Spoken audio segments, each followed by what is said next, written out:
What in this world is going on? Well, a lot actually. But what are they not telling us? And what is the story behind the story about all of the events taking place on a global scale? And has a new world order begun? It was 30 years ago, in January of 1991, when America invaded Iraq, when then President George Herbert Walker Bush made this announcement. We have before us the opportunity to forge for ourselves and for future generations a new world order, a world where the rule of law, not the law of the jungle, governs the conduct of nations. When we are successful, and we will be, we have a real chance at this new world order. And 30 years later, we are on the brink of that new world order being ushered in, ultimately to fall into the leadership globally by the Antichrist, where he will establish a one world government, a one world currency, and a one world religion. In order for the new world order to be fully established, this world needs to enter into a post-American world order. And after America's embarrassing defeat this week in Afghanistan, the world has taken notice, especially by America's biggest, most power-hungry enemies like Russia, China, and Iran.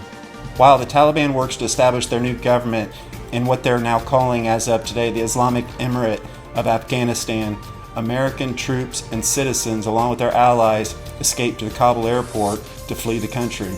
And the desperation of the Afghan citizens, particularly women and girls, and anyone that assisted the Allied forces, has reached heartbreaking levels. As American troops are currently securing the airport in Kabul, there are reports now that as many as 100,000 Afghan citizens are trying to get into the airport to find some way to escape. And the Taliban is circling them like hawks right now.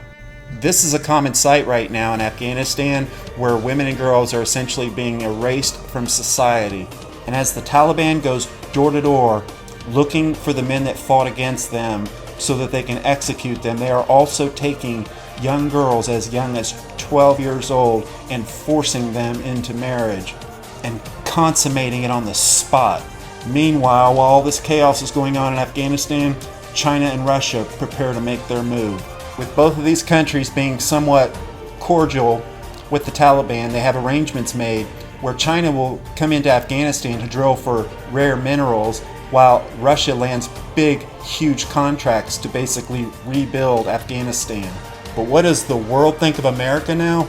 They have no fear or respect for the US, and like I warned about not long ago, China is now going to invade Taiwan. Iran could be days from a nuclear bomb, and Russia sent this into the Mediterranean.